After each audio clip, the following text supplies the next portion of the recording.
santos de piedra de las iglesias como obras del arte. Conociendo el mecanismo de la sociedad humana, jamás atacaba las preocupaciones, porque no era tan poderoso como el verdugo, pero manejaba las leyes sociales con aquella gracia y agudeza copiadas con tanta exactitud en su escena con Mr. Dimanche, puesto que él sirvió de tipo al Don Juan de Molière, al Fausto de Goethe, al Manfredo de Byron y al Melmoth de Maturín, grandiosas imágenes trazadas por los más grandes genios de Europa, a los cuales no faltarán los acentos de Mozart ni la lira de Rossini, eternizados por el principio del mal que existe en el hombre y de los cuales cada siglo admira algunas copias. Sea que este tipo se comunique verbalmente con los hombres como Mirabeau, sea que obre en silencio como Bonaparte,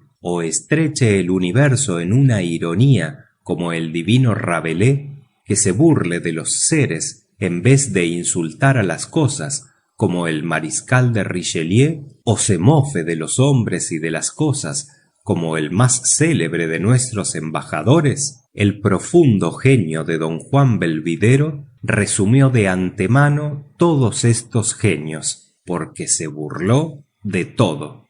Su vida era una burla que abrazaba hombres, instituciones e ideas. En cuanto a la eternidad, había hablado familiarmente una media hora con el Papa Julio II, y al fin de la conversación dijo riéndose: si es absolutamente necesario elegir, más quiero creer en Dios que en el diablo, porque el poder unido a la bondad es mejor. Sí, pero Dios quiere que hagamos penitencia en este mundo. Es decir, que siempre pensáis en vuestras indulgencias, respondió Belvidero. Bueno, para arrepentirme de las faltas de mi primera vida, tengo todavía una existencia de reserva.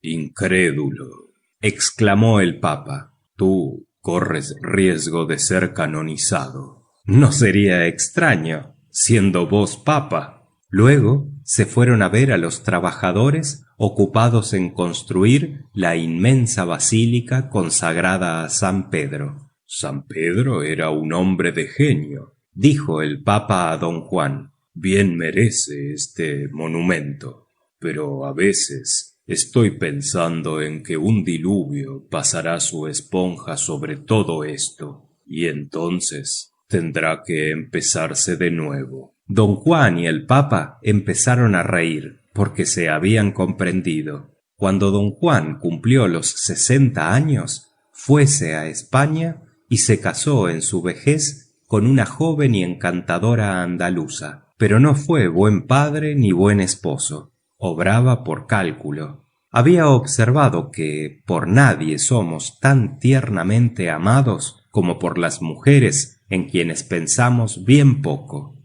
Doña Elvira había sido santamente educada por una anciana tía en un castillo distante algunas leguas de Sanlúcar, y era un modelo de gracia y de virtud. Don Juan adivinó que aquella joven sería una mujer fuerte para combatir una pasión antes de ceder, y esperó que sería virtuosa hasta su muerte.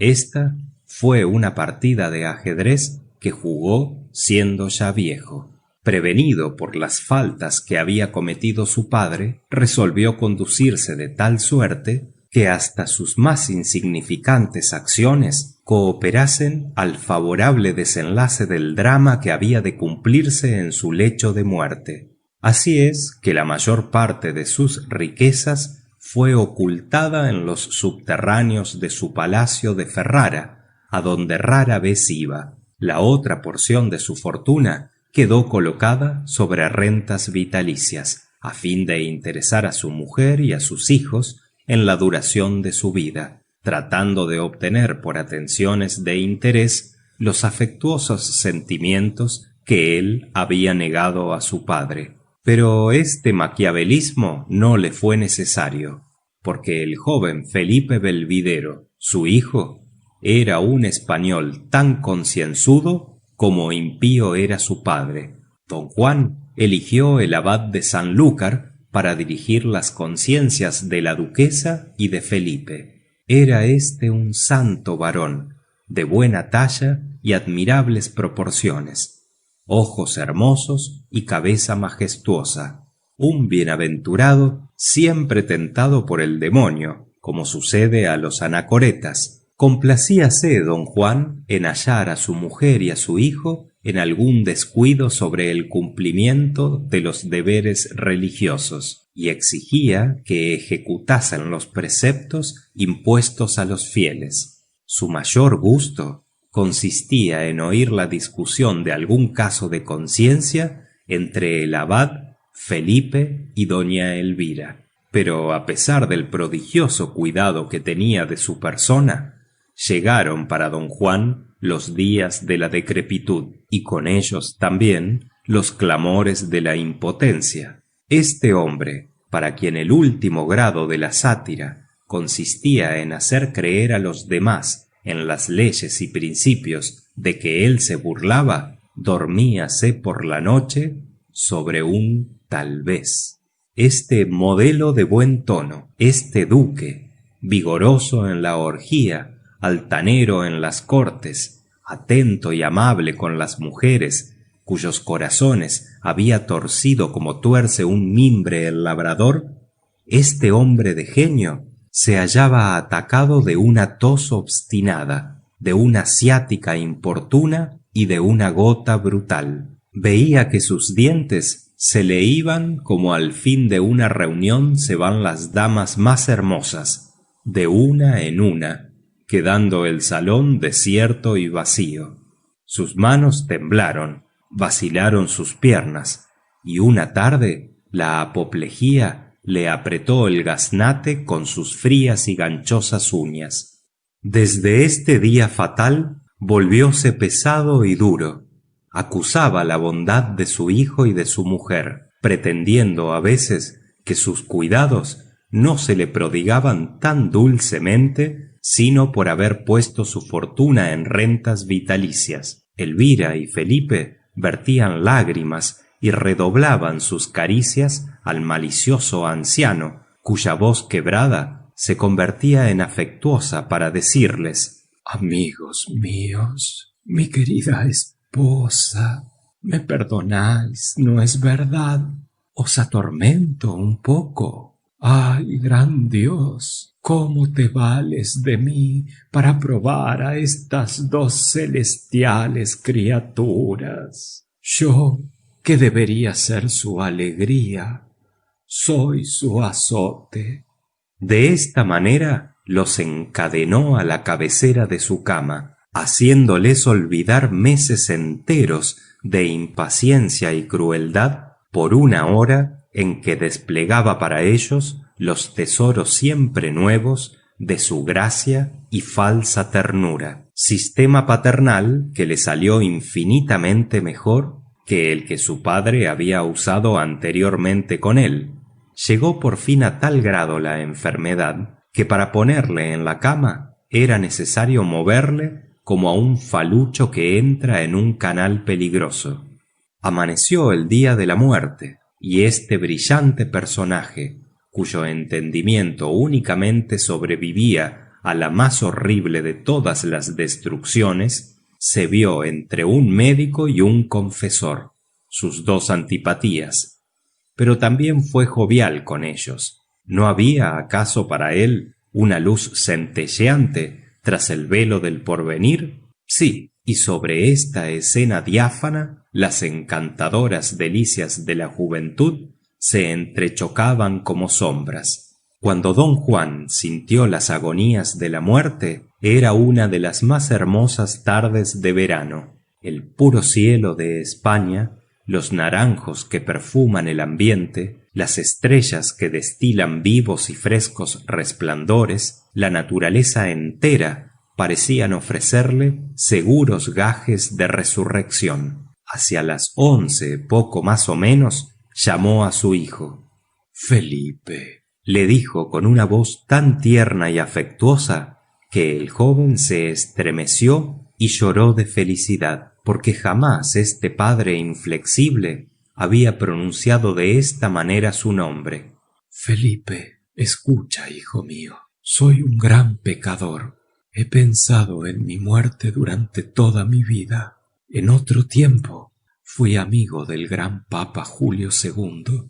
Este ilustre pontífice, temiendo que la excesiva irritación de mis sentidos no me hiciera cometer algún pecado mortal entre el instante en que moriría y aquel en que habría recibido los santos óleos, me regaló un frasquito, dentro del cual se halla el agua santa que brotó antiguamente de las rocas del desierto.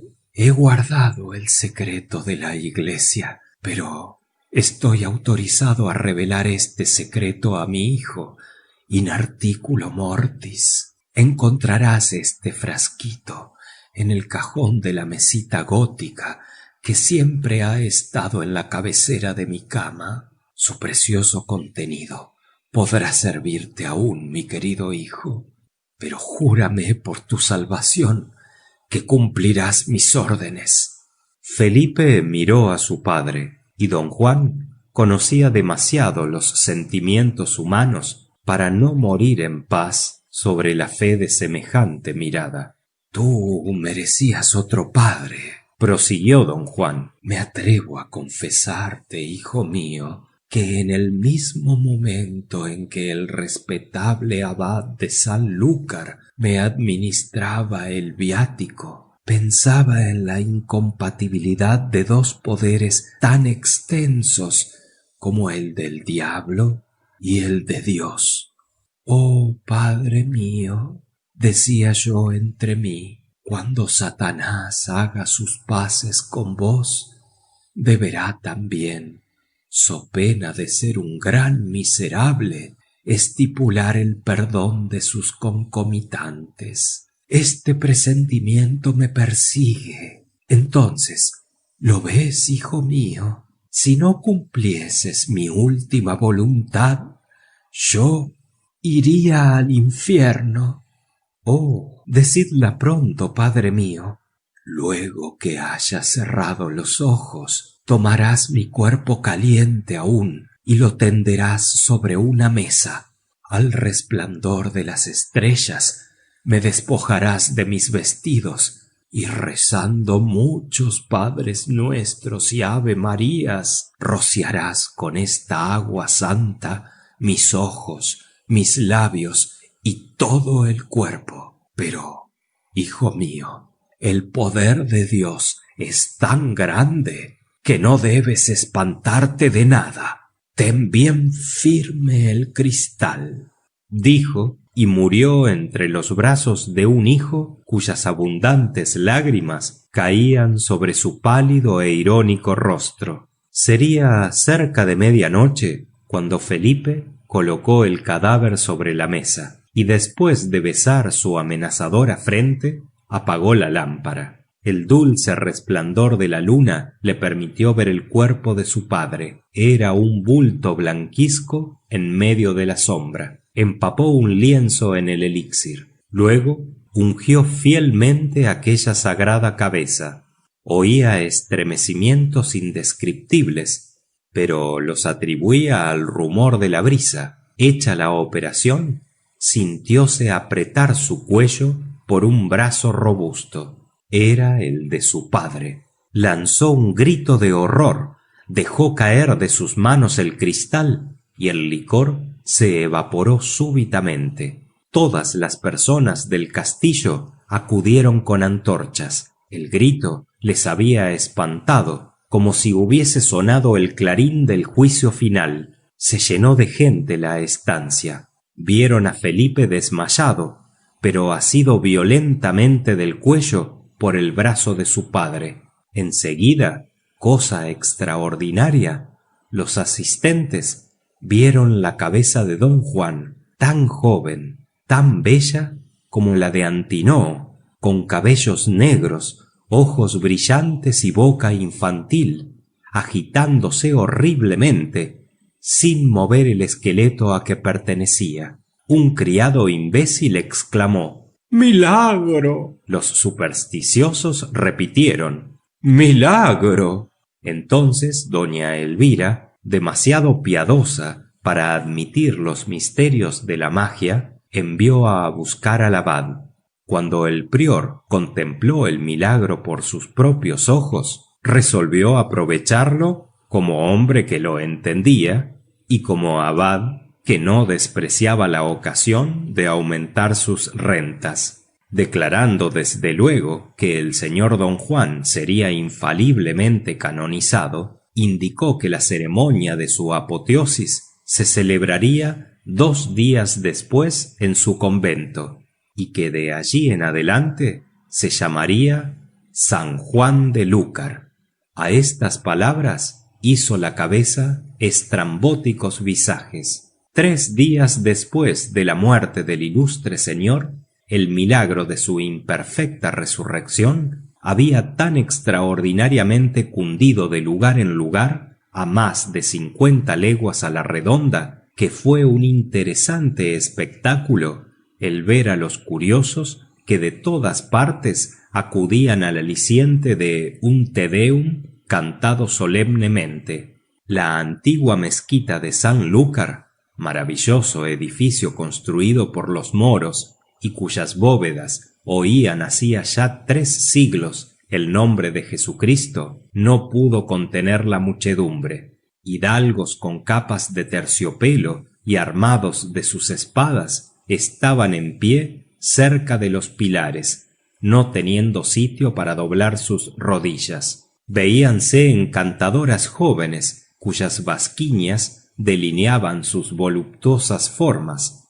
ancianos venerables, jóvenes caballeros con sus ojos de fuego, viejas lujosamente vestidas, y enseguida parejas que se estremecían de placer, curiosas recién casadas acompañadas de sus esposos y tímidos niños que se daban las manos. Toda esta gente adornaba el templo rico de colores, brillante de contrastes, cargado de flores y esmaltes, produciendo apacibles tumultos en el silencio de la noche. Abriéronse las anchurosas puertas de la iglesia. Los que por haber venido tarde se quedaron fuera veían desde lejos por las 3 portadas esculpidas una escena de la cual las pavorosas decoraciones de nuestras óperas darían apenas idea. Las negras arcadas, las columnas y sus capiteles, las profundas capillas brillantes de plata y oro, las galerías, los arabescos, los rasgos más delicados de esa delicada escultura se pintaban en una luz superabundante, a manera de las caprichosas figuras que se forman en un brasero encendido. Era un océano de fuego dominado en el fondo de la iglesia por el coro dorado en el que resaltaba el altar mayor, cuya gloria hubiera rivalizado con la del sol. En efecto, el brillo de las lámparas de oro, de los estandartes, de los candelabros de plata, de los santos y de los ex voto, palidecía ante el altar donde estaba don Juan. El cuerpo del impío centelleaba de pedrería, de flores, de cristales, de diamantes, de plumas tan blancas como las alas de un serafín, y reemplazaba en el altar un cuadro de Jesucristo. A su alrededor brillaban infinitos cirios que lanzaban sus ondulantes llamas. El lujurioso abad de Sanlúcar, que fue amante de doña Elvira, adornado con sus pontificales vestidos, con su mitra enriquecida de piedras preciosas, con su roquete y báculo de oro, ocupaba como rey del coro una silla de un lujo imperial, en medio de todo su clero, compuesto de impasibles ancianos de plateados cabellos, revestidos de albas finas, semejantes a los santos confesores de que rodean los pintores al Eterno. Los dignatarios del capítulo, decorados con las brillantes insignias de sus vanidades eclesiásticas, iban y venían entre nubes de incienso, parecidos a los astros que ruedan en el firmamento. Llegada la hora del triunfo, despertaron las campanas todos los ecos de la montaña, y esta reunión inmensa lanzó el primer grito de el Te Deum. ¡Cuán sublime exclamación! Se componía de voces puras y ligeras, voces de mujeres en éxtasis, mezcladas con las graves y fuertes de los hombres, que no podía dominar el órgano a pesar del mugido de sus trompas. Te Deum laudamus. Desde el seno de la catedral, llena de gente, salió este canto a la manera de una luz que centellea súbitamente por la noche, y el silencio fue interrumpido como por un trueno. Subieron las voces por entre nubes de incienso. Todo era riqueza, perfume, luz y melodía. En el momento en que esta música de amor y de reconocimiento se elevaba hacia el altar, don Juan, demasiado cortés para no mostrarse agradecido, sobrado agudo para no entender de estafas, respondió con sarcástica sonrisa y se pavoneó en su nicho. Pero el diablo le hizo pensar en todas las vicisitudes que corría siendo un santo, un Bonifacio, un Pantaleón. Entonces rugió y mezcló con aquella melodía de amor un aullido al que correspondieron las 1000 voces del infierno. La tierra bendecía, pero maldecía el cielo. En esto la iglesia tembló sobre sus cimientos. Te Deum laudamus, exclamaba la asamblea. ¡Idos al diablo!, gritó don Juan. ¿A qué tanto Dios, bestias? Y un torrente de imprecaciones se precipitó como un río de lava ardiente. Deus Sabaoth, Sabaoth, exclamaron los cristianos. Insultáis la majestad de los infiernos, respondió don Juan. Enseguida el brazo animado pudo pasar por sobre la capilla y, amenazando con mano convulsiva a la asamblea, gesticuló irónica y desesperadamente. «Mirad cómo nos bendice el santo», dijeron las viejas, los niños y las doncellas, gente crédula. «Sanchón, ora pro nobis». «¿Qué sucede allá arriba?», dijo el superior, viendo trastornada la capilla. «El santo hace diabluras», respondió el abad. Entonces aquella cabeza viva se destacó con violencia del cuerpo que ya no vivía y cayó sobre el amarillento cráneo del celebrante. «¡Acuérdate de doña Elvira!», gritó la cabeza, devorando con una mirada al sacerdote. Lanzó éste un grito horrible y todos acudieron y le rodearon. «¡Imbécil! ¡Di que hay un Dios!», gritó la voz cuando el abad, mordido en el cerebro, iba a expirar. Podemos entresacar de este mito interesantes moralidades. En primer lugar... Pero nada. Silencio. Continuad sin el autor. Fin de El elixir de larga vida, de Honoré de Balzac. Grabado por Víctor Villarraza. Fin de Antología de cuentos fantásticos.